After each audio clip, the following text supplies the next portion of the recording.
दोस्तों जय हिंद। मैं हूं रवि शुक्ला और आप देख रहे हैं the new Bharat. The new Bharat की तरफ से हम उम्मीद जताते हैं कि आप जहां भी हैं स्वस्थ हैं, मस्त हैं और व्यस्त हैं। बरसात का समय शुरू हो गया है और बरसात से आसमानी विपदा तो आएगी, लेकिन आसमानी विपदा के साथ साथ हम और आप कितने तैयार हैं। हमने और आपने अपने अपने घरों में छतरियों की साफ सफाई कर ली होगी, रेनकोट निकाल कर बाहर रख लिया होगा, गाड़ी पर चढ़ाने वाला कवर निकाल लिया होगा, बच्चे यदि कहीं बाहर जा रहे हैं तो उनके खेलने आदि की व्यवस्था कर ली होगी। लेकिन क्या इतने से हो जाएगा? मनपा प्रशासन, स्थानीय प्रशासन, जो स्थानीय निकाय संस्थाएं हैं, उनकी अपनी जिम्मेवारी क्या है? क्या उन्होंने अपनी जिम्मेदारी की तैयारी की है?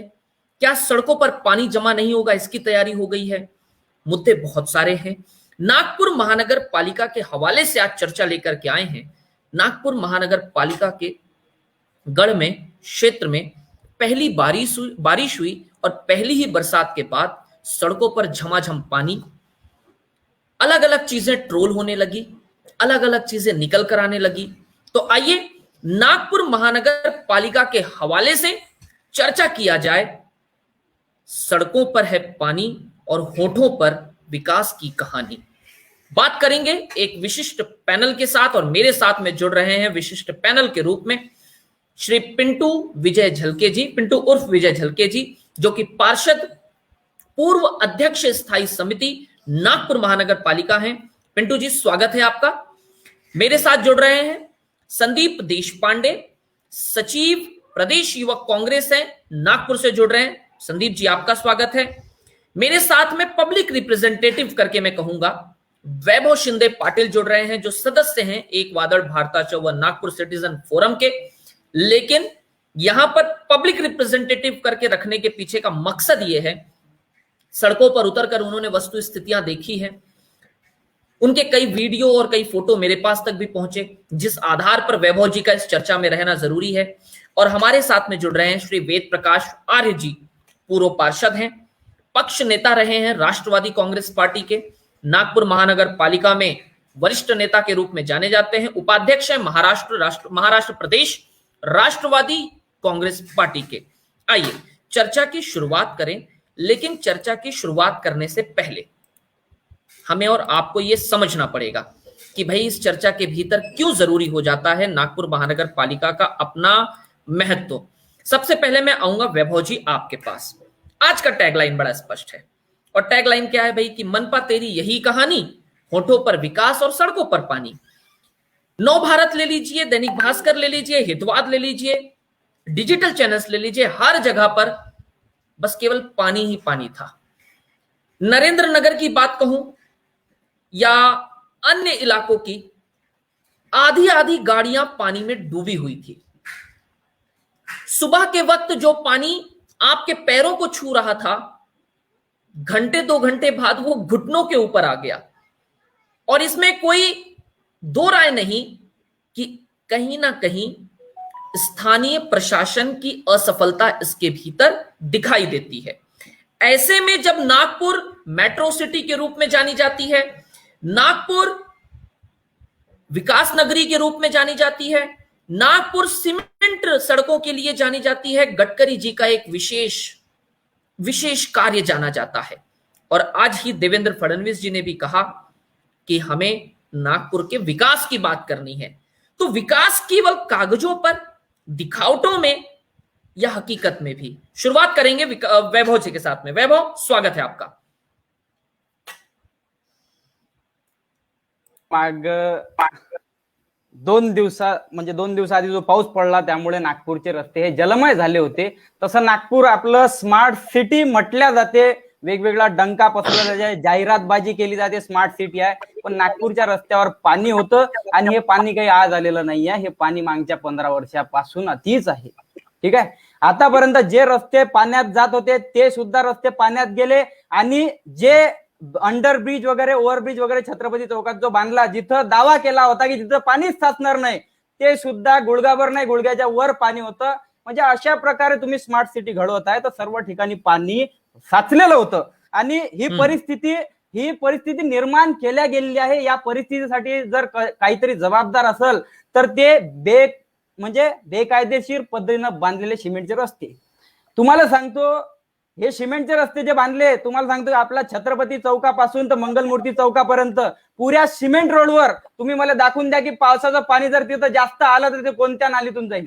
पुऱ्या नाल्या चॉकअप झालेल्या आहेत. आणि अशा परिस्थितीत पाणी साचणार नाही म्हणजे काय झालं. तसंच छत्रपती चौक, मंगलमूर्ती चौक म्हणजे पॉश एरिया कन्सिडर केले जाते.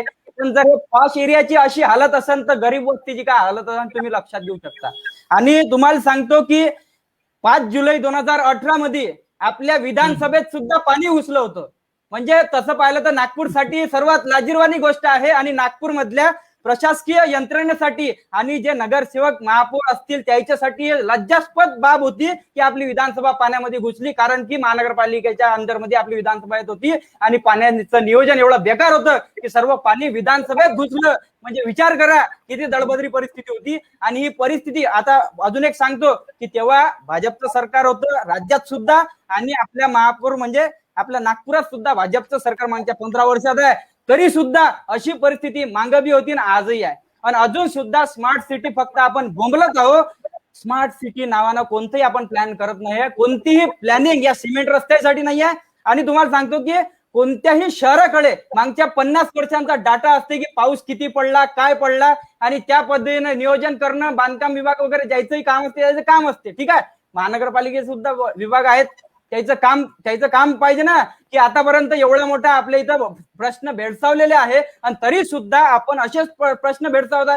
म्हणजे प्रत्येक वेळी नगरसेवक जर नागपूरकर निवडून देत असतील ते फक्त का गटर मीटर आणि वॉटरसाठी निवडून द्यायचे का, हा माझा पहिला प्रश्न. म्हणजे का गटर मीटर वॉटर शिवाय आम्हाला कोणते प्रश्न नाहीत का समोर. स्मार्ट सिटी नावाच्या बाता करता तुम्ही आणि तुम्हाला पाण्याची सिवर लाईन आजपर्यंत बरोबर करता मिळाली. आणि तुम्हाला सांगतो की याच्यात सर्वात जास्त चुकी म्हणजे ती ही आहे की तसं पाहिलं तर हे प्रशासकीय यंत्रणेचं काम आहे, पण त्यांच्यावर दबाव ठेवण्याचं काम जे आहे ते आम्ही नगरसेवक महापौर जे निवडून दिले त्याचं काम आहे. पण आता विषय असा आहे, हे तर काही करतच नाहीत आणि विरोधी पक्षही काही करत नाही. अशा परिस्थितीत नागपूरची जनता बाकीच्या प्रश्नांपासून वंचित राहत आहे. आजही नागपूर, आज आपली 21व्या शतकात आपण आहोत, तरी सुद्धा आपले लोक आज गटर मीटर वॉटर याच्याशिवाय काही पुढे पाहत नाही आणि त्याची अपेक्षा नगरसेवक महापौराकडून याच्याशिवाय जास्त राहत नाही. अशी परिस्थिती आपल्या नागपूरची झालेली. यानी वैभव जी ने अपनी बात कही, वैभव जी ने बताया गटर मीटर वाटर, यही 3 बेसिक समस्याएं नागपुर महानगर के भीतर बनकर के रह गई हैं, जहां पर रोजगार की बात होनी चाहिए, शिक्षा की बात होनी चाहिए, स्मार्ट सिटी की बात करते हैं, अन्य चीजों की बात करते हैं। एक तरफ देश के सामने नागपुर को स्मार्ट सिटी के रूप में, मेट्रो सिटी के रूप में, विकास सिटी के रूप में प्रोजेक्ट किया जाता है। जब आदरणीय प्रधानमंत्री जी नागपुर में आते हैं तो नागपुर के विकास और विकास के बारे में बड़ा लंबा चौड़ा बखान करते हैं। गडकरी जी जिस शहर से आते हैं उनका अपना रिप्रेजेंटेशन जो पूरे देश के लिए एक महत्वपूर्ण संदेश देता है, जहां पर सड़कों की अपनी व्यवस्था इस बात को समझाती है कि भाई किस प्रकार से वस्तु स्थितियां होनी चाहिए। और ऐसे में जब सड़कों पर पानी भर जाता है तो ऐसा लगता है ये हर बार की कहानी है। हर बरसात के मौसम में जनता को, हर बरसात के दौरान जनता को क्या इसी प्रकार की समस्याओं से जूझना पड़ेगा? क्या ऐसी ही समस्याओं से जूझना पड़ेगा? संदीप देशपांडे। शुक्ला जी नमस्ते। और वैभव जी ने जो अपनी बात रखी बहुत ही मैं उससे सहमत हूँ कि 15 साल से निरंतर भारतीय जनता पार्टी की सरकार महानगर पालिका में है और जिस तरह से विकास का गुणगान करने वाली भारतीय जनता पार्टी 15 साल के रिकॉर्ड तोड़ इस आने वाले गुरुवार को जो बारिश आई उससे यह पता चल गया कि इनकी भ्रष्टाचार की परिसीमा नहीं है। इनको आपस में प्रशासन और नगर सेवकों में असमन्वय होने के कारण आज यह नतीजा हमें आम नागरिकों को भुगतना पड़ रहा है। शुक्ला जी और वैभव जी, आपको बता दूं कि जिस तरह से ये स्मार्ट सिटी का बाहर बताते हैं हमें और बड़े बड़े व्याख्यान देते, 300 करोड़ का रोड बनाने का इन्होंने बताया।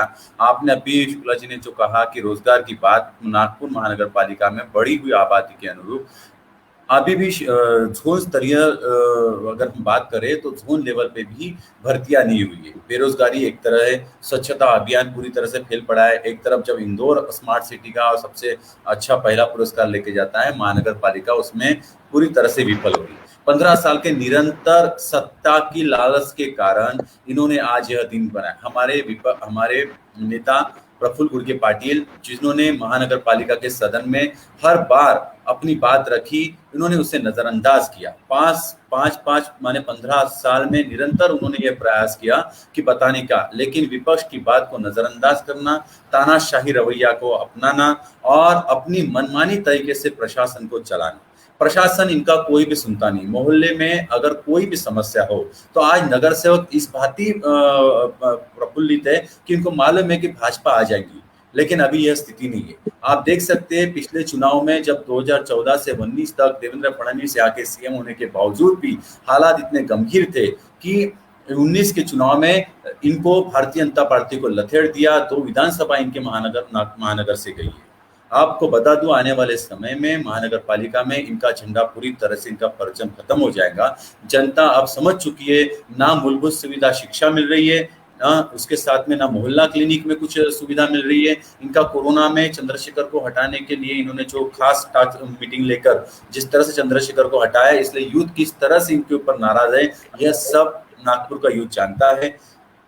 हर तरह से विफल, हर स्थिति में विफलता का अगर परचम है तो भारतीय जनता पार्टी का यह सरकार का शासन है।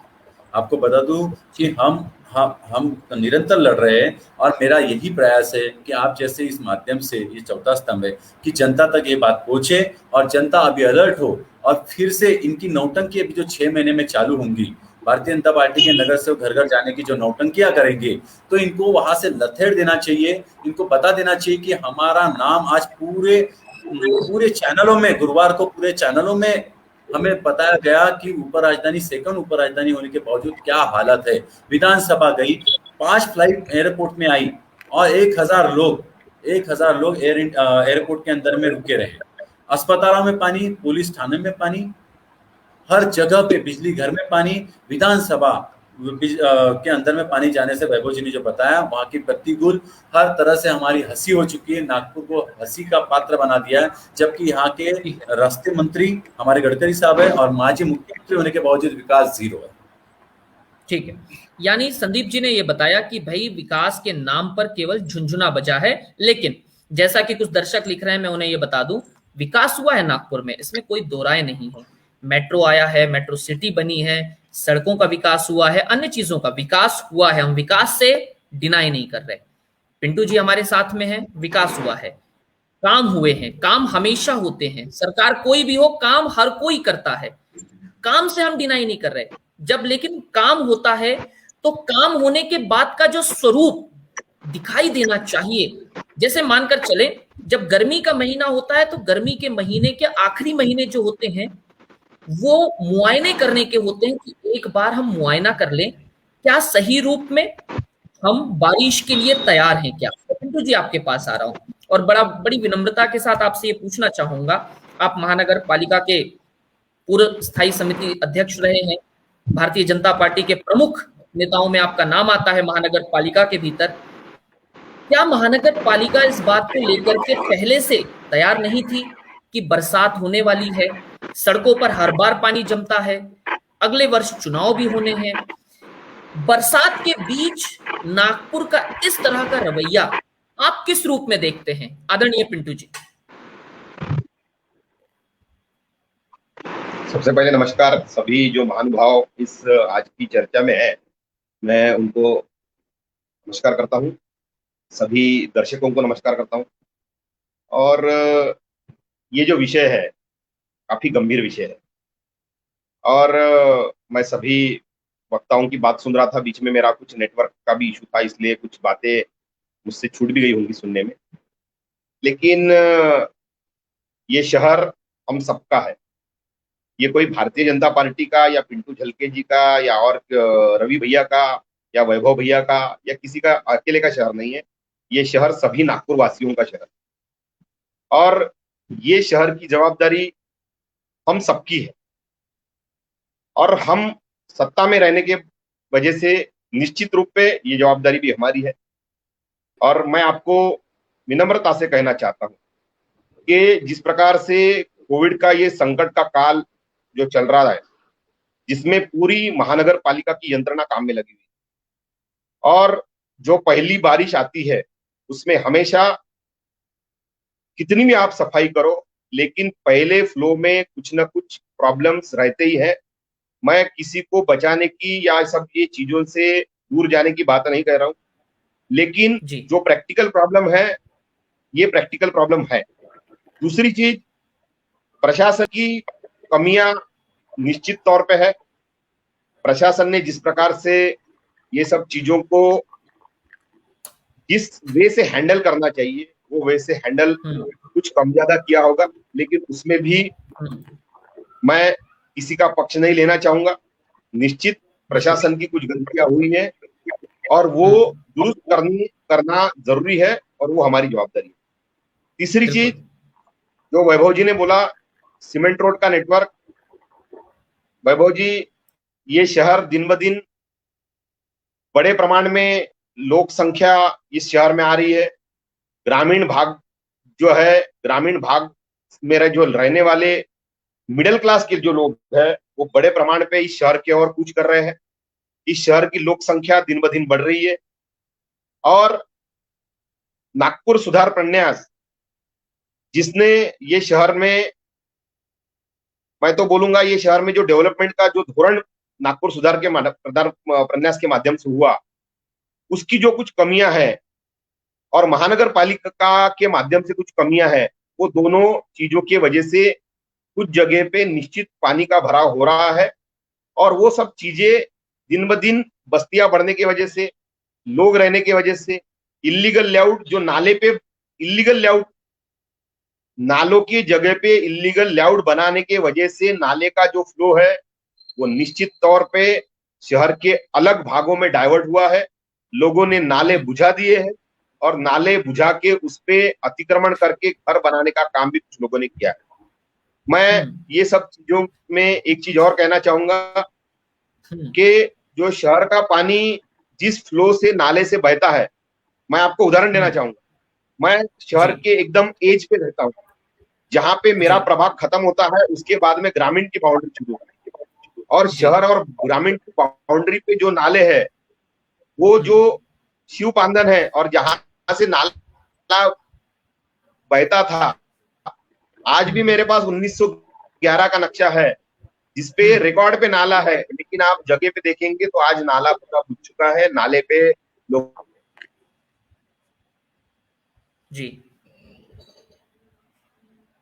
ने घर बनाए। इसमें लोक प्रतिनिधि, प्रशासन और नागरिक, मैं ये नागरिक हूं, लेकिन अगर हमारी गलतियां 90% है तो नागरिकों की गलती 1% है। हम सबने मिलके उसका सोल्यूशन निकालना जरूरी है, और निश्चित तौर पे नागपुर महानगर पालिका उसके लिए अग्रेसित है, और हम सब लोग मिलके उसके लिए काम कर रहे हैं। ये पहली बारिश में जहां जहां पे ब्लैक स्पॉट है, जहां जहां पे पानी का भराव हुआ है, वो सब ब्लैक स्पॉट आइडेंटिफाई किए गए। वहां का पानी का निकासी किस प्रकार से हो सकेगी, उसके लिए प्रशासन और लोक प्रतिनिधि और यंत्रणा अपने अपने काम में लगी हुई है।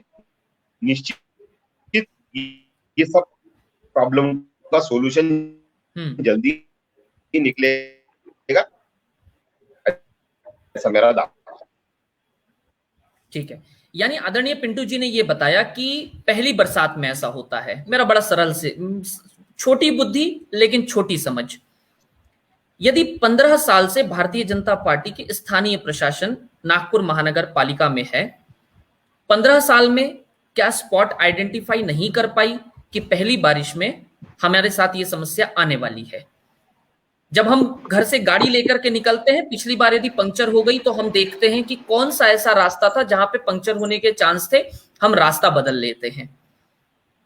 कहीं ना कहीं ये एक, हालांकि आदरणीय पिंटू जी ने अपनी बात रखी प्रशासन की तरफ से कि उन्होंने अपनी सरकार को बचाने की कोशिश बिल्कुल नहीं की, लेकिन स्पॉटिंग करने की जो बात है वो तो पहले भी किया जा सकता था। पिछली बरसात से सीख लेकर के आदरणीय पिंटू जी ने कहा कुछ जगहों पर पानी भरा, कुछ को हटा लें, अधिकांश जगहों पर पानी भरा।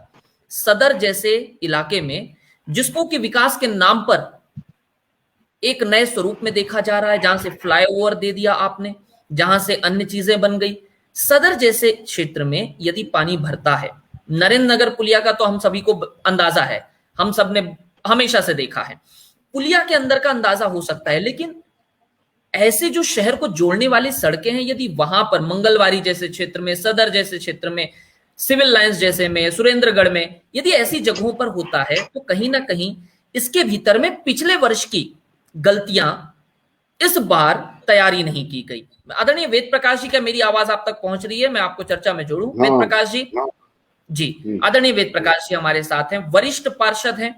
वेद प्रकाश जी, आप वरिष्ठ पार्षद हैं, आपने नागपुर महानगर पालिका में एक लंबा समय व्यतीत किया है, गट नेता भी, पक्ष नेता भी रहे हैं।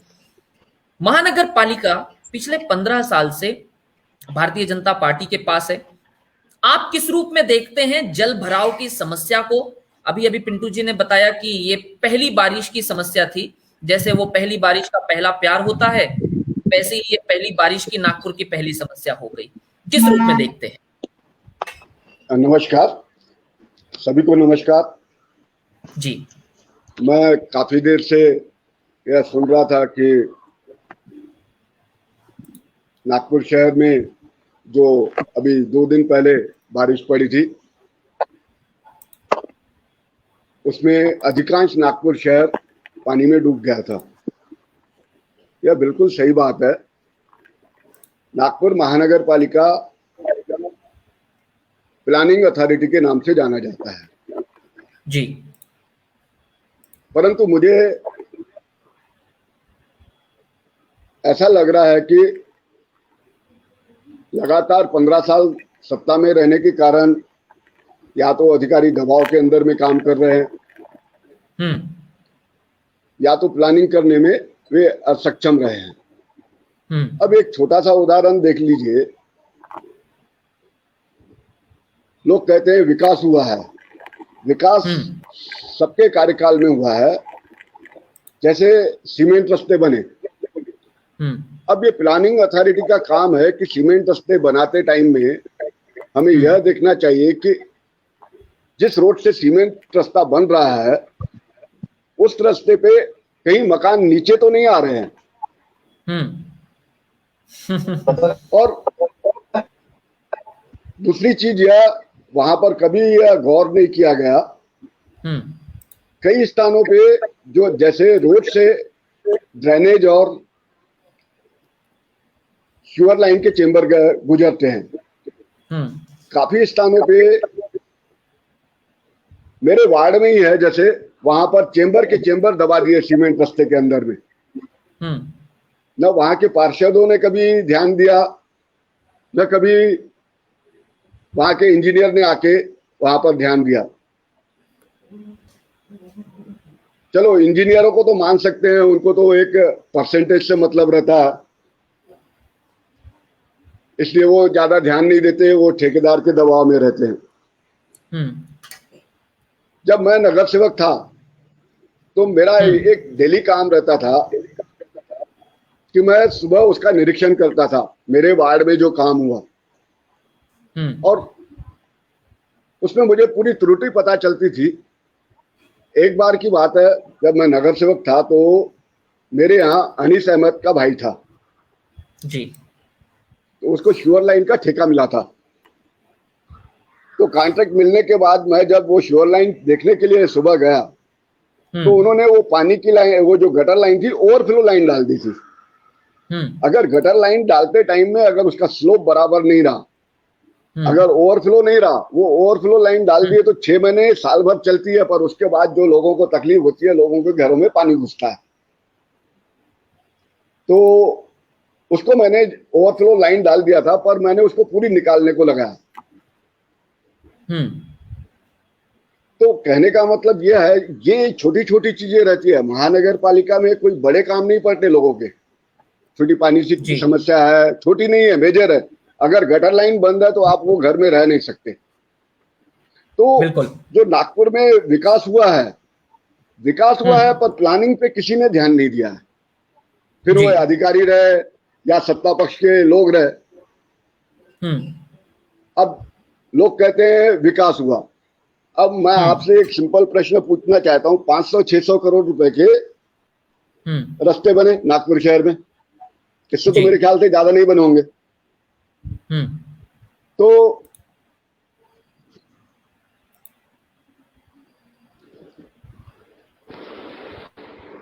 500-600 करोड़ रुपए के रास्ते बने हैं। मुझे याद है जब मैं नगर सेवक था तो उस समय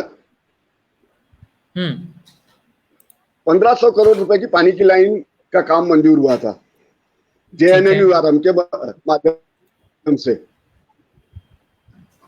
तो उस समय 1000 करोड़ रुपए के करीब पेंच के माध्यम से पानी की लाइनें डाली गई थी। हमको ऐसा लगता है कि भारतीय जनता पार्टी का शासन आ गया, बहुत विकास हो गया, पर ये जमीन के अंदर का जो काम था उस समय के 1500 करोड़ रुपए यानी आज के 5000 करोड़ रुपए होंगे, वह काम दिखाई नहीं देता है। उस समय जो जरूरत थी समय के अनुसार वो जमीन के अंदर के काम की थी।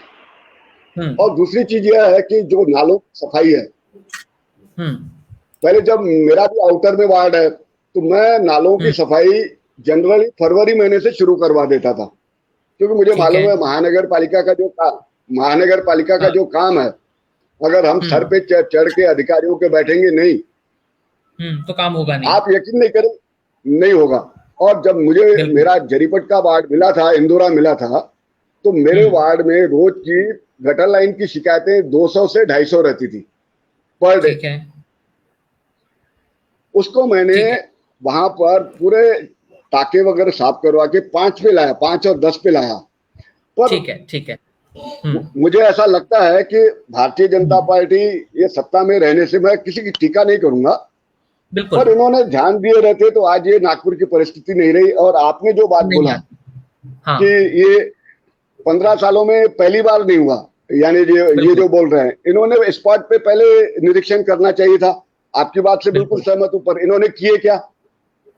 हर साल समस्या होती है। तो अगर ये ध्यान देंगे तो मुझे लगता है कि इनके लिए अच्छा है। मैं ऐसे नहीं बोलता कि देखिए जनता तो सब समझती है, जनता तो बेचारी दर्शक है, वो किसी को कुछ नहीं बोलती आजकल के जमाने में, क्योंकि राजनीति में ऐसा हो गया है जनता को बदले की भावना से देखा जाता है। जनता ने अगर कोई आवाज उठाई, अभी आप देखिए कोई भी मोर्चा रहता है या कुछ रहता है, वहां पब्लिक नहीं आती, जो नेतागिरी करते हैं सिर्फ वही आते हैं। पब्लिक कितनी डरी हुई है आज के पॉलिटिकल लोगों से कि वो किसी के बैर में पड़ना ही नहीं चाहती है। इसलिए क्या हो रहा है, जनप्रतिनिधि जितने भी है वो अपनी मनमानी से ये काम कर रहे हैं और उसका खामियाजा जनता को भुगतना पड़ रहा है। ठीक है, यानी आदरणीय वेद प्रकाश जी का मानना है कि भाई गलतियां तो हुई है, यदि गलतियां नहीं हुई होती तो सड़कों पे पानी नहीं होता, या पानी में शहर और सड़कें नहीं होती। विकास के नाम पर विकास निधि आती है, पार्षद को मिलता है खर्च करने के लिए कि पार्षद खर्च करे, लेकिन एक आपदा प्रबंधन नाम की चीज होती है जिसे नागपुर महानगर पालिका यदि उचित समय से पहले जांच ले, परख ले, समझ ले, तो शायद नागपुर आने वाली बरसात के लिए, हर मौसम के लिए अपने आप को तैयार कर सके। वैभव आपके पास आ रहा हूं। वैभव जी, आपदा प्रबंधन कहें, विकास निधि कहें, इन दो चीजों के साथ में पहली चीज तो दोनों अलग अलग हो गई। विकास निधि के नाम पे हमको पैसा दिखाई देता है, जाता कहां है हमें नहीं पता। आपदा प्रबंधन डिजास्टर मैनेजमेंट होता है, जहां से आप चीजें पहले से पता कर लीजिए भाई कि हाँ ये घटने वाला है, हम इसके लिए इस तरह से तैयारी कर सकते हैं। किस रूप में देखते हैं नागपुर महानगर पालिका की इस भूमिका को कि विकास निधि के नाम पर सड़कें बना देना मतलब कि अमरीश पुरी या ओमपुरी के गालों पर फेयर एंड लवली लगाने की तरह है? क्या उनके गालों की खुरदुराहट को आपने छिपा पाए? क्या आपने फेयर एंड लवली लगा देने से मात्र अपनी जिम्मेदारियों को पूरा कर दिया, ऐसे हो जाएगा क्या? वैभव,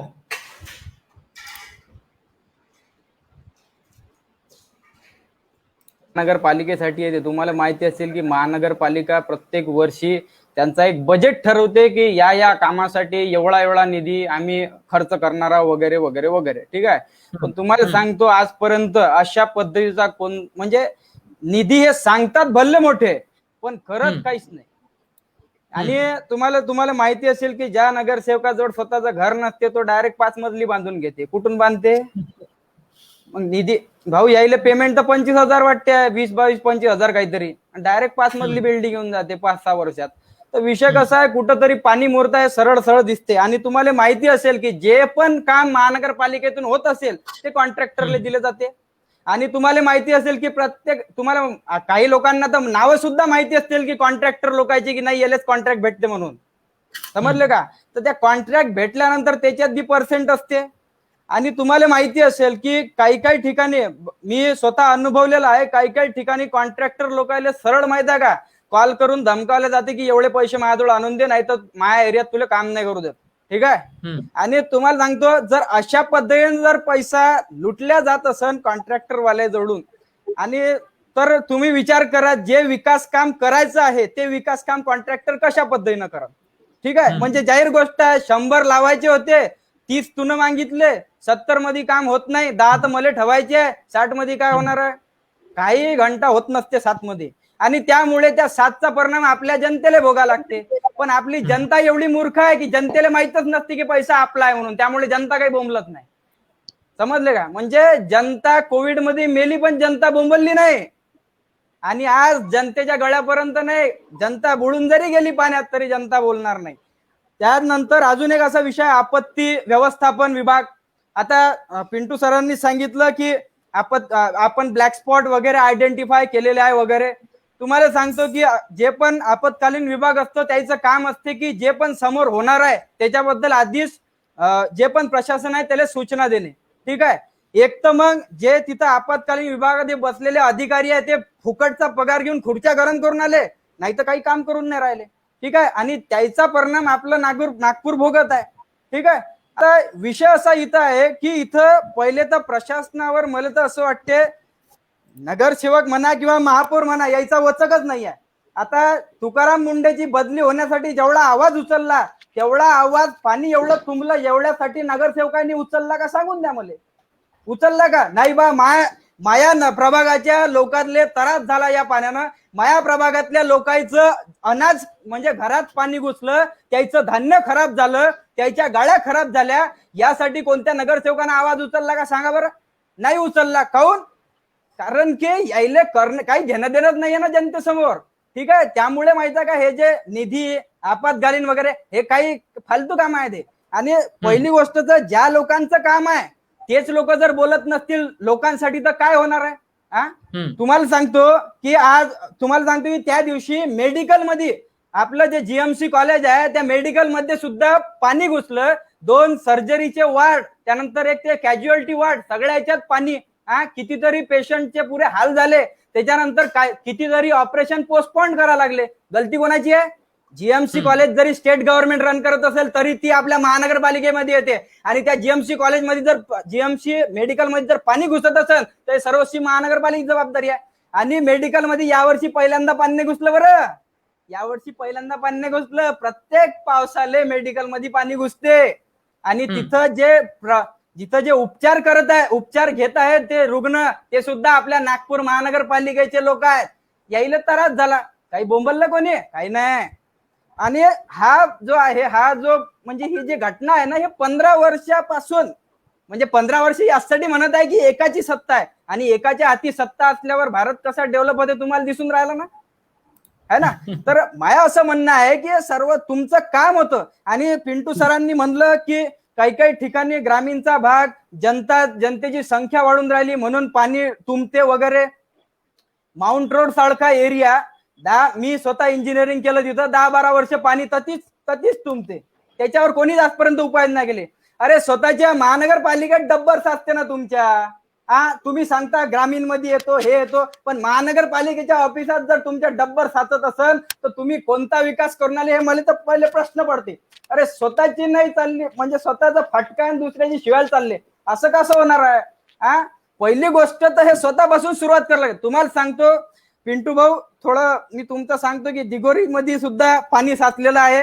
खूप लोकांनी तिकडले फोटो सुद्धा मला पाठवले की म्हणजे काय की आता ते लोकांना पोस्टर पाहिलं तर त्यानं बरोबर पाठवलं मला की बा या पिंटू भाऊचा एरिया आहे आणि सांग भाऊ ठीक आहे, हा सांगितलं बघ. आता ताजबागच्या समोर आता ताजबागला कितीतरी कोटीचा निधी आला, पुरा 100 मीटरच्या एरियात डब्बर साचेलाय, एक रस्ता बंद आहे, एकाच रस्त्यावर ये जा चालू आहे. तिथं जर कोणाचा अपघात झाला जबाबदारी कोणाची राहील? महानगरपालिकेची. महानगरपालिकेनं तर लोकांचं अनाज सडलं, लोकांच्या गाड्या खराब झाल्या, 1 रुपयाची मदत नाही केली. ते आमचे मुख्यमंत्री, माजी मुख्यमंत्री देवेंद्र फडणवीस साहेब त्या दिवशी पावसाच्या दिवशी पुण्यात होते, आणि आता नागपुरात आले काल, आणि त्या सभेमध्ये काय म्हणतात, तर पक्षाला खड्ड्यात घालू नये. अरे पक्षाला सोडा, पुरं नागपूर खड्ड्यात घातलं तुम्ही लोकांनी 15 वर्षात. पक्ष कुठं राहिला? हा, आणि तुम्हाला सांगतो की तिथं पावसाच्या बद्दल एक चकार शब्द सुद्धा देवेंद्र फडणवीस साहेबांनी काढला नाही. म्हणजे तुम्ही विचार करा, आपल्या नागपूरच्या जनतेला हे लोक किती गृहीत धरतात. म्हणजे नागपुर लोग मेले तो चालते, त्याला माहित है, बोलत नहीं। ठीक है वैभव जी, बहुत बढ़िया। वैभव जी ने अपनी बात रखी। वैभव जी का कहना है, देखिए जब आप सड़क पर चलते हैं और सड़क पर चलते वक्त आपको एहसास होता है कि मैंने ईमानदारी से टैक्स भरा है, मैंने ईमानदारी से अपना सारा काम किया है, लेकिन कोई ऐसा है जिसने ईमानदारी से काम नहीं किया, वो कौन है? यदि उसकी तलाश महानगर पालिका हो, स्थानीय प्रशासन हो, वो कर लें तो यकीन मानिए हमें किसी प्रकार की कोई समस्या नहीं होगी। एक छोटा सा किस्सा है कि 2 आदमी एक सड़क पर बैठ करके गड्ढा खोद रहा था, दूसरा उसमें मिट्टी डाल रहा था। वहां से मेरे जैसा कोई आदमी गुजरा तो उसने पूछा कि तुम दोनों क्या कर रहे हो? तो उसने बोला देखो सर मेरा काम है गड्ढा खोदना, इसका काम है मिट्टी डालना। तो बोले मतलब क्या निकला? बोले तीसरा आदमी था जिसको इसके अंदर पौधा डालना था, वो आया नहीं, वो उसकी छुट्टी मना रहा है, हम अपना काम कर रहे हैं। कहीं ना कहीं व्यवस्था के भीतर में यही है, एक बंदा गायब है, बाकी काम होते जा रहे हैं। सड़कें बन रही है पर मैनेजमेंट कहां है? विकास हो रहा है पर तैयारियां कहां हैं? पिंटू जी क्या कहेंगे? अनम्यूट करेंगे, पिंटू जी अनम्यूट करिए। नाही, मी वैभवजींचं ऐकलं जी आणि मराठीत चांगलं बोलता येईल म्हणून please please please continue no problem दादा, तुम्ही मराठीमध्ये पण बोला। विषय असा आहे की हा जो विषय जे सर्व मान्यवर सांगताय तो आहे की 15 वर्षात या सर्व गोष्टींवर काम झालं आणि निश्चित काही गोष्टी ज्या कमी आहे त्या सर्व गोष्टी ज्या दुरुस्त करायच्या आहेत त्याच्या मागे आम्ही लागलेला। आणि पाणी भरण्याचा जो विषय आहे, आपलं जे ड्रेनेज सिस्टम आहे त्या ड्रेनेज सिस्टीमला रिफॉर्म करण्याची गरज आहे। आपले जे इंटरनल भागातले जे ड्रेनेज आहे जसं इतवारी, महाल, सदर या भागातलं जे ड्रेनेज सिस्टम आहे हे जमिनीच्या खाली खूप मोठ्या प्रमाणात खाली आहे आणि निश्चित प्रशासनाची या चूक आहे की अनेक ठिकाणी त्याचे जे आउटलेट्स काढायला पाहिजे होते ते काढले नाहीये। आणि मगाशी वैभवजी बोलत होते की बा दिघोरी भागातही पाणी भरलं। निश्चितच एक भागातला पाण्याचा निकासी कशी करता येईल याच्याच मागे आम्ही लागतो। उमरेड रोडच्या रस्त्याच्या संदर्भात त्यांनी उल्लेख केला। उमरेड रोडच्या रस्त्याचं काम सुरू आहे आणि तो national highway authority of India करत आहे। तो रस्ता केंद्र सरकारच्या माध्यमातून होतो आहे आणि त्याच्या ड्रेन, एक साइडची ड्रेन तयार झालेली आहे, त्याचं पीक्यूसी झालं आहे, दुसऱ्या साइडचं काम सुरू व्हायचं आहे म्हणून त्या भागात अडचणी आहे। निश्चितच ह्या रस्त्याचं काम झालं की त्या सुद्धा अडचणीचं नक्कीच निराकरण होईल। पण शहराचं एकंदरीत जर आपण टोपोग्राफिकल व्ह्यू जर बघितला तर काही भागात निश्चित मोठ्या प्रमाणात पाणी भरत आहे आणि त्या संदर्भाने एक डीपीआर तयार करून याचं आउटलेट कसं पाण्याची निकासी होईल या संदर्भात निश्चित काम करणं गरजेचं आहे आणि हा डीपीआर तयार करून याच्यावर वर्कआउट करणं हे प्रशासनाचं काम आहे। निश्चित त्या संदर्भात काम सुरू आहे। एक माझ्या प्रभागातलं योगेश्वर नगरचा भाग आहे, मी तुम्हाला जबाबदारीने सांगतोय, जिथल्या भागात मी निवडून आलो त्या वर्षीपासून किंबहुना त्याच्या पहिलेपासून मी 30 वर्षापासून त्या भागात राहतो, मला माहित आहे तिथे पाणी भरतं। मी प्रशासनाला दरवर्षी पत्र देतो दरवर्षी NIT महानगरपालिकेला पत्रव्यवहार करून, साईट व्हिजिट करून, त्याचं DPR तयार करून, मी स्टँडिंग कमिटी चेअरमन असताना त्यासाठी निधीचं आवंटन सुद्धा केलं होतं. मात्र आपल्याला माहित आहे मी स्टँडिंग चेअरमन असताना काय स्थिती होती आणि त्याच्यामुळे अनेक ठिकाणी निधीची उपलब्धता होऊ शकली नाही. त्याच्यामुळे काही गोष्टी करता येणं शक्य झालं नाही. म्हणजे ही माझ्या वैयक्तिक प्रभागातली गोष्ट बोलतोय. वैभवजी किंवा इतर मान्यवर किंवा आपण सगळेजण शहरातल्या एकंदरीत सिच्युएशनच्या संदर्भात आपण बोलतोय. पण शहरातही अनेक भागात ही स्थिती आहे. निश्चितच काही गोष्टी हे निधी अभावी थांबलाय, काही गोष्टी हे नियोजनाअभावी थांबलाय आणि काही गोष्टी हे प्रशासकीय लॅकुनाच्या अभावी थांबलाय. दुसरी एक महत्वाची गोष्ट, महानगरपालिकेची जी कर्मचाऱ्यांची संख्या किंवा जी आपदा प्रबंधन ज्या पद्धतीने काम करायला पाहिजे त्या पद्धतीने त्यांनी काम केलं नाही, हे मी जबाबदारीने सांगतोय. आणि त्या पद्धतीने काम करणं अपेक्षित आहे. केवळ आपण कोरोनाची स्थिती आहे म्हणून केवळ कोरोनाच्याच मागे जर आपण लागलो तर शहरात कोरोना व्यतिरिक्त पण अनेक गोष्टी आहेत. रिसेंटली आता डेंग्यूच्या केसेस मोठ्या प्रमाणात वाढत आहे. आताच मी आपल्याशी चर्चा करत असताना सुद्धा माझ्या प्रभागात एक व्यक्तीचं डेंग्यूमुळे निधन झालंय. आणि ह्या सगळ्या प्रशासकीय बाबी प्रशासनाने लक्ष घालून करणं गरजेचं आहे. निश्चित आमची सुद्धा जबाबदारी आहे आणि त्या गोष्टी करण्याचा आमचा प्रामाणिक प्रयत्न आहे आणि निश्चित आपण त्या करतो. पर पिंटू जी, प्रशासन तो आप खुद हैं, प्रशासन में तो आप ही है ना, करना तो आपको ही है. क्योंकि लेकिन एक चीज ये है कि देखिए पिंटू जी या अन्य जो ईमानदारी से पार्षद हैं, काम करने की कोशिश करते हैं, इसके बाद में आपके पास आऊंगा. पिंटू जी, आप उत्तर तैयार रखिएगा. गलती कहां हो जाती है? ऐसा कौन सा, आपके पास संदीप जी, आप ही के पास आ रहा हूं, कहां गलती हो जाती है जिसके कारण की समस्याएं आती हैं? क्योंकि आप तो ईमानदारी से काम करते हैं, कई पार्षद हैं जो ईमानदारी से काम करते हैं, लेकिन उसके बावजूद भी गलतियां होती कहां हैं? कौन है जिसके कारण की ये अव्यवस्था दिखाई देती है? फिलहाल मैं जा रहा हूं संदीप के पास में. संदीप जी, दो चीजें आपसे समझना चाहूंगा, बड़ा सिंपल संक्षिप्त में कहेंगे. बड़ा सिंपल सा मुद्दा है कि चुनाव आया तो गटर मीटर वाटर, चुनाव आया तो टैक्स, चुनाव आया तो विकास, चुनाव आया तो बड़े बड़े मुद्दे. लेकिन जैसे ही चुनाव निपट जाए, चुनाव निपटने के बाद में क्या? विकास के नाम पर झुनझुना. विकास के नाम पर कहें तो तीन चीजें. पहला, जो हमें दिखाई देता है. दूसरा, जो दिखाया जाता है. और तीसरा, जो होता ही नहीं है. आज की तारीख में व्यवस्थाएं इस प्रकार से बन गई हैं, जो दिखाया जाता है वो दिखता नहीं है, जो दिखता है वो होता नहीं है. किस रूप में देखते हैं इस अव्यवस्था को? 15 साल के बावजूद भी विपक्ष की तो स्थिति कुछ है नहीं नागपुर में. विपक्ष तो आज भी, जैसे केंद्र में विपक्ष की स्थिति है, वैसे नागपुर के भीतर महानगर पालिका में विपक्ष की स्थिति है. कहीं ना कहीं विपक्ष कमजोर पड़ जाता है, तो जिनके 15 सालों से या 10 सालों से जो सरकार में है, वे और 5 साल के लिए और बलिष्ठ हो जाते हैं कि विपक्ष तो है ही नहीं, हम मनमानी कर सकते हैं. किस रूप में देखते हैं संदीप?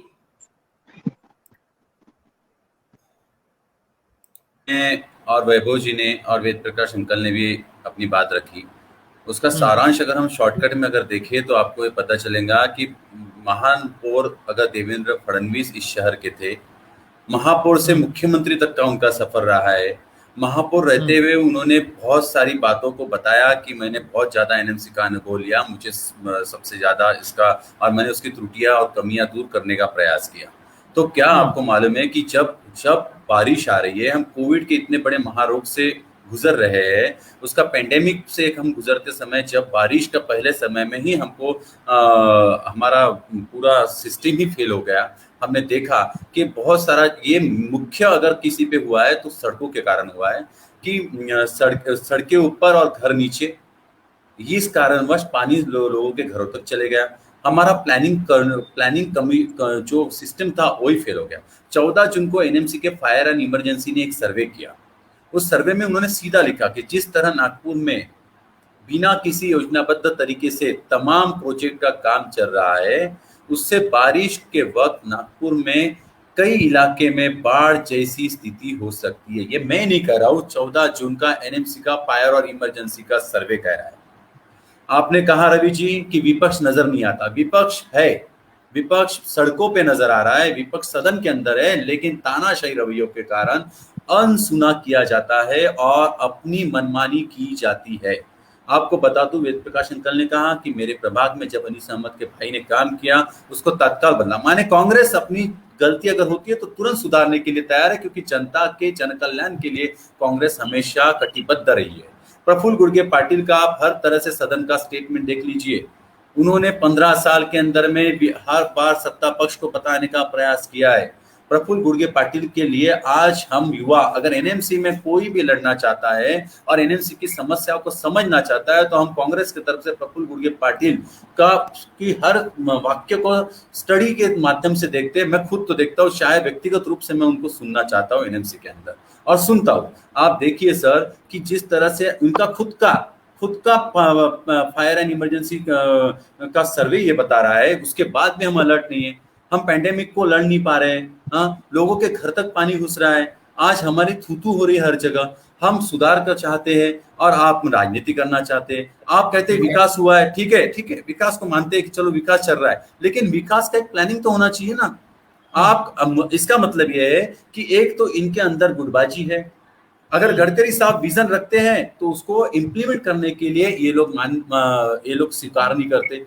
गडकरी साहब का विजन इनको स्वीकार नहीं है। आप नाग नदी में जहाज चलाने की बात करते, ये मेट्रो के मनीष नगर के बाजू वाला जो पुलिया है जो नया बना, उसके अंदर इस तरह से पानी भरा था कि हम लोग उससे जहाज चला सकते। और इस गुरुवार को आलम ये था कि हर आमदार या हर नगर सेवक अपने घर में नाव से जा सके, यह सिस्टम थी। ये मैं नहीं कह रहा हूँ, ये पूरा आप देख सकते हैं। माने गडकरी का विजन आपको मान्य नहीं है, फिर आपको किसका विजन मानने है? अगर आपको उसका गडकरी साहब का विजन मानने नहीं है, आप उसको इम्प्लीमेंट नहीं करते हो और आप हमको कहते हो कि चुनाव के समय में आप फिर से अपने तुनतुनी लेके आ जाओगे और फिर बोलते हो पिंटू जी ने कहा कि सहयोग की भूमिका होनी चाहिए। भैया हम तो सहयोग की भूमिका में, वैभव जी ने भी कहा, माउंट रोड की बात बताई उन्होंने, वेद प्रकाश मिश्रा जी ने बताया, हर तरह से हम तो सहयोग के लिए तैयार है। अगर आप विकास करेंगे, अगर हम उसका विरोध करेंगे तो हमें जनता चुन के कैसे देंगे? आप विकास को नजरअंदाज करते हैं, ये सबसे बड़ी बात मैं आपको इसके माध्यम से बताता हूँ। सम्माननीय पिंटू जी से मेरा ये निवेदन है कि आप इसको शांतिपूर्वक हल करें, इसको समझे कि आज हमारी नीड क्या है।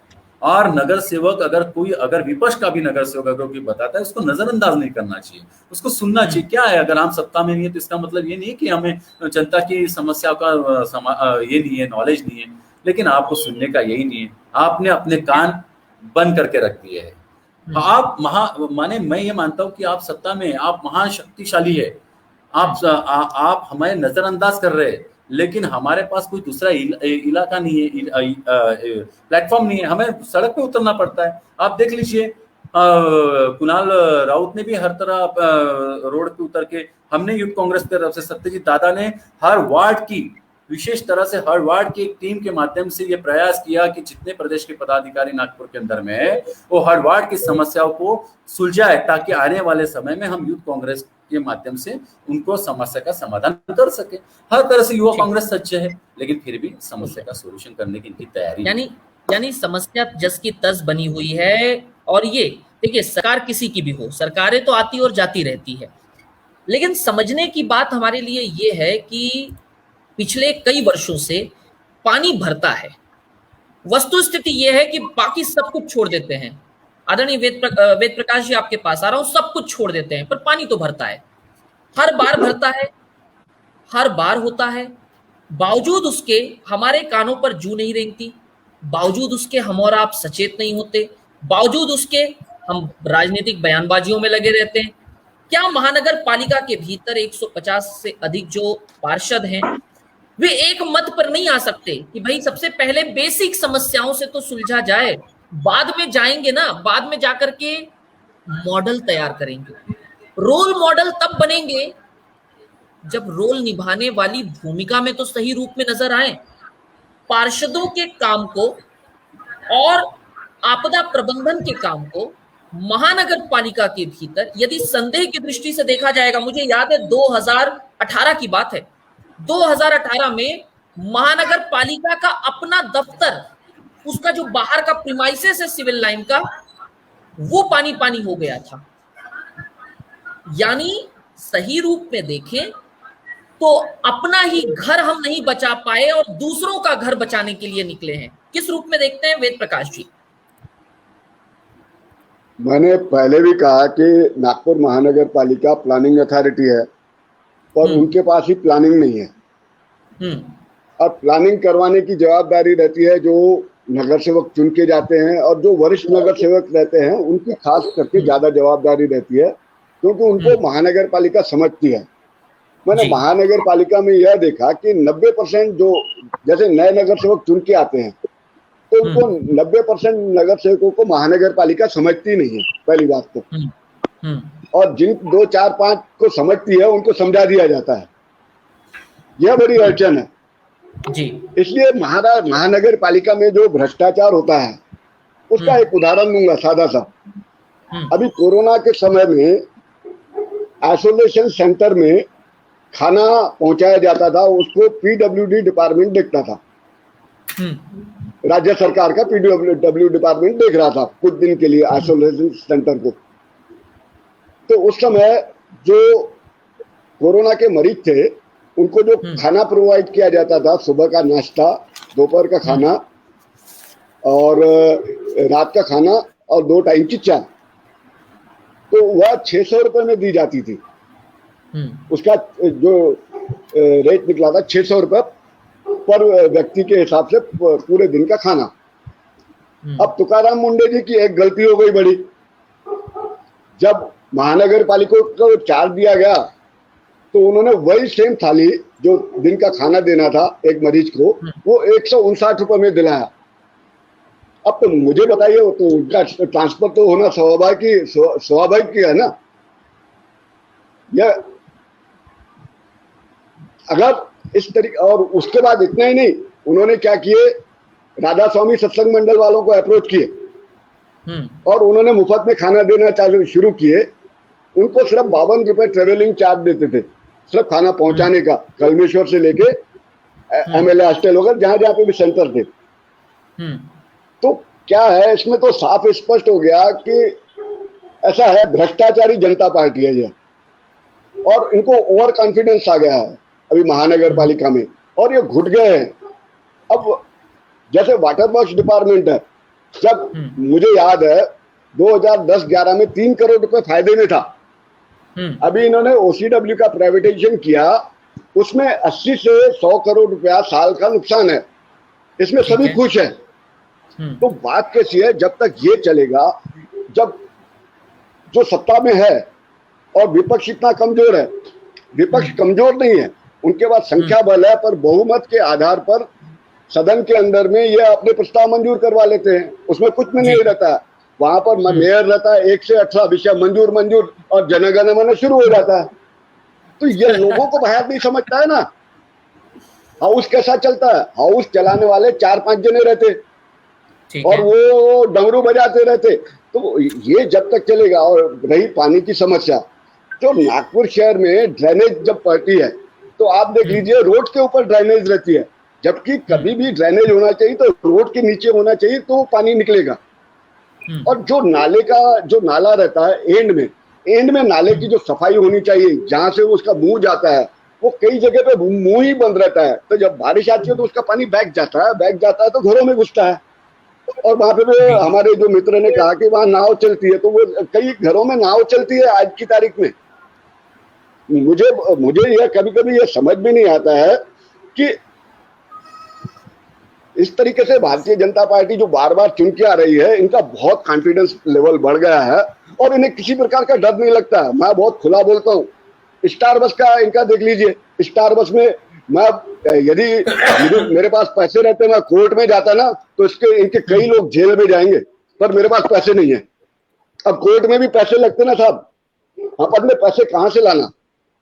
जो 3750 रुपए रॉयल्टी देता था वो स्टार बस वाला, उसमें पूरी बस खरीदा भी उसने और 1 रुपया महानगर पालिका को नहीं लगाना पड़ा।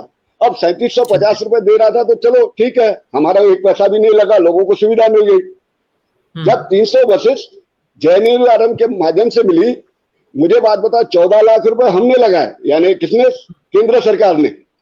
6 लाख रुपए लगाए ऑपरेटर ने। तो उसमें 3750 रुपए सिर्फ रॉयल्टी दे रहा। उसका जो इंश्योरेंस है वो अभी महानगर पालिका भरेगी। इंश्योरेंस आप सुनेंगे तो 50,000 रुपए 51,000 रुपए का इंश्योरेंस होता है, और 3750 के साथ 4500। पहले जब बीओटी पे था 200 बसेस खरीदी थी तो 3750 देता था, इंश्योरेंस वो करता था, सब वही आरटीओ टैक्स थी जो थी वो भरता था।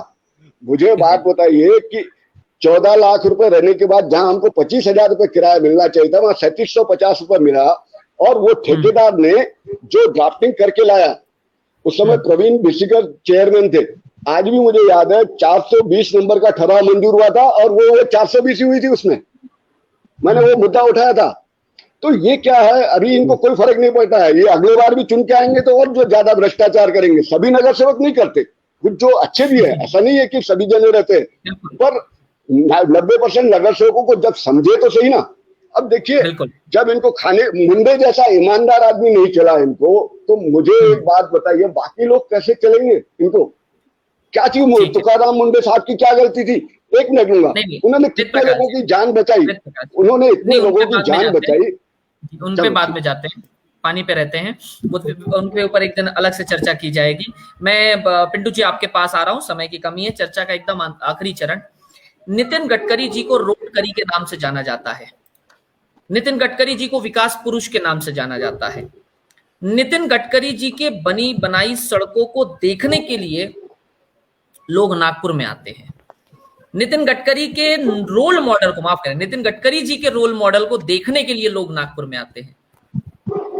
जब इतना बड़ा नाम और इतनी बड़ी विफलता एक साथ आ जाती है तो उनके विजन पे कहें, उनके मिशन पे कहें, बड़ा प्रश्न चिन्ह नहीं लग जाता?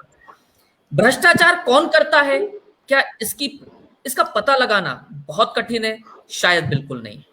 4 ईमानदार लोग बैठ जाएं, 5वें का पता अपने आप लग जाएगा। लेकिन जहां पर बात आती है रोडकरी, विकास पुरुष के रूप में गडकरी जी की पहचान की नागपुर की, अब आप खुद सोचिए, उस नागपुर की पहचान यदि जल भराव से हो, उस नागपुर की पहचान सरेआम मर्डर से हो, उस नागपुर की पहचान अव्यवस्थाओं के रूप में हो, दिखने वाली चीजें, उसमें ये भी तो आता है ना, जो सड़क पे और जमा हुआ पानी है, केवल पहली दफा का पहली बार का मोहब्बत तो है नहीं है, पहली बार हुआ है, पहला इकरार, ये तो है नहीं है।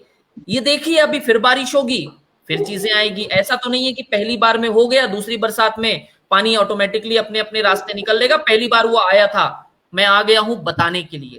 ऐसा भी नहीं है कि बरसात आई और आपको पता नहीं था इसलिए आपको एहसास कराने आई थी। तुम थोड़ा बहुत डूबोगे तो तुमको पता चलेगा कि तुम्हारे यहाँ बरसात भी होती है। किस रूप में देखते हैं नितिन गडकरी जी का जुड़ा इतना बड़ा नाम, विकास पुरुष का जुड़ा इतना बड़ा नाम, और अव्यवस्थाओं का शहर, साथ में भ्रष्टाचार को हम क्यों नहीं पकड़ पाते हैं? क्योंकि ये जितनी भी है, ये भ्रष्टाचार की बानगी है, बिना भ्रष्टाचार के या बिना अनदेखी के ये तो नहीं होता है। आखिरी कमेंट, आखिरी टिप्पणी आपसे लूंगा, बताएं, और चाहूंगा आप मराठी में बोलें, कोई दिक्कत नहीं है।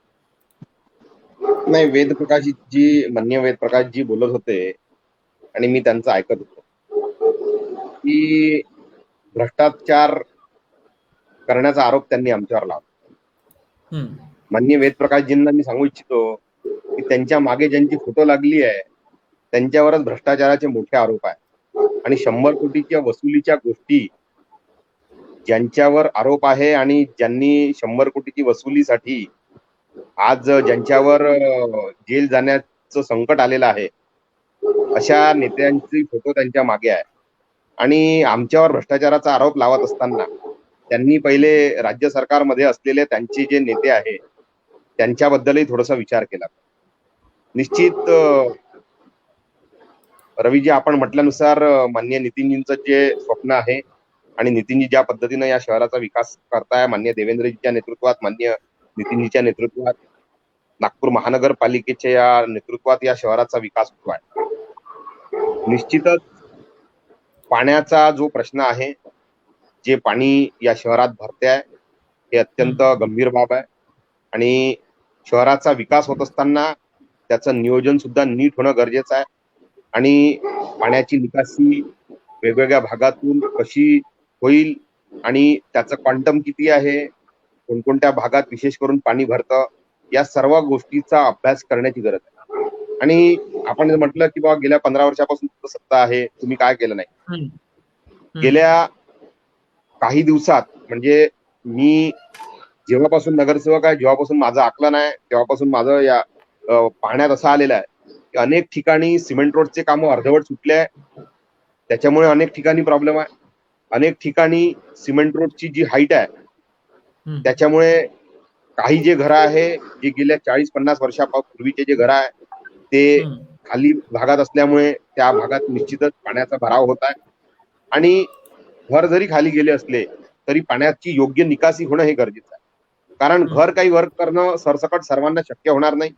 मात्र रस्त्याचं काम करत असताना त्याचा डिस्चार्ज पॉइंट, त्याचा एल सेक्शन घेऊन त्याचं पाण्याचं डायव्हर्शन कुठे होईल आणि ते पाणी कुठून त्या भागातून डिस्चार्ज होऊन तिथे कुठल्याही प्रकारे वॉटर लॉगिंग होणार नाही, तिथे सॉसर फॉर्म होणार नाही, या सर्व गोष्टीचं नियोजन या त्या भागात काम करणाऱ्या इंजिनियरनी निश्चित केलं पाहिजे. मात्र अनेक वेळा असं होतं, माझं पाहण्याचा तुम्ही मगाशी सांगितलं की नेमकी चूक कुठे आहे हे तुम्ही लक्षात घेतलं का? माझ्या पाहण्यात असं येत आहे की या महानगरपालिकेत काम करत असताना अधिकाऱ्यांचं अनेक ठिकाणी लक्षच नाही. कॉन्ट्रॅक्टर आपली मनमानी करत आहे आणि अनेक ठिकाणी काम करत असताना योग्यरित्या नियोजन न झाल्यामुळे अनेक ठिकाणी पाणी भरण्याचं सुद्धा त्या ठिकाणी अडचणी निर्माण होतात. त्याच्यामुळे निश्चितच या सर्व गोष्टी आहे. माननीय नितीनजी देवेंद्रजी या शहराकरिता निधी आणून देऊ शकतात, मात्र त्याचं नियोजन हे प्रशासनाच्या माध्यमातून झालं पाहिजे. पिंटू जी आधा सेकंड रोकूंगा. पिंटू जी माफ करिए, आधा सेकंड रोकूंगा. मुझे याद आया, अचानक याद आया, मैं शुरुआत में भूल गया था. दरअसल आपको चर्चा में लाने के पीछे का उद्देश्य तो अब बता रहा हूं मैं. आप चेयरमैन रहे हैं वाटर वर्क्स कमेटी एनएमसी में, बराबर है? थे या हैं? मैं थोड़ा सा इसमें गलत हो सकता हूं. बराबर है? अभी नहीं हूं जी. थे. इसका क्या काम था? क्या ये पानी से ये वाले पानी से जुड़ा हुआ नहीं था? इसमें अन्य चीजें नहीं आती थी? नहीं, वाटर वर्क्स चेयरमैन का काम है कि शहर का पानी, ये इसके लिए एक पीएचई सेक्शन है. जी. हेलो जी कंटिन्यू. ये पीएचई सेक्शन और पीडब्ल्यूडी सेक्शन ये सब देखता है. ये काम करना बैकअप देखिए आप पूर्ति से बैकअप. जी तो इसके जी please continue. Water works department का जो काम है वो शहर का पानी का नियोजन करना है. और पीएचई और पीडब्ल्यूडी डिपार्टमेंट जो है ये सब सीमेंट रोड और स्टॉर्म ड्रेन, सीवर, ये सब देखने का काम ये दो डिपार्टमेंट का है. और बरसात का जो पानी जमा होता है, बरसात के पानी को पीने के योग्य बनाने के लिए या अन्य प्रकार से करने के लिए, इसमें क्या कोई व्यवस्था नहीं है? नहीं, बरसात का पानी पीने के योग्य तो उसके लिए कोई व्यवस्था नहीं है. जो बरसात का पानी है वो उसकी निकासी कैसे हो उसके लिए पीडब्ल्यूडी और पीएचई ये दो डिपार्टमेंट का काम है. विशेष रूप से पीडब्ल्यूडी जो है, पीडब्ल्यूडी ये सब चीजें देखती है और हेल्थ डिपार्टमेंट देखता है. हेल्थ डिपार्टमेंट का काम है जितने भी नाला सफाई है, चौकेज है, स्टॉर्म है, सीवर है, उसको क्लीनिंग करना, जो चेम्बर है उसको क्लीनिंग करना.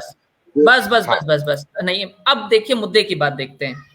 पिंटू जी, दरअसल मैंने जानबूझ करके थोड़ा सा घुमाने की कोशिश की थी. ये तो मुझे भी पता था कि ये पानी वाला काम इसके अंतर्गत नहीं आता. पिंटू जी, आपको सारी चीजें पता है कि कहां से ब्लॉकेज होता है, कहां से सफाई होती है, हर एक चीज पता है.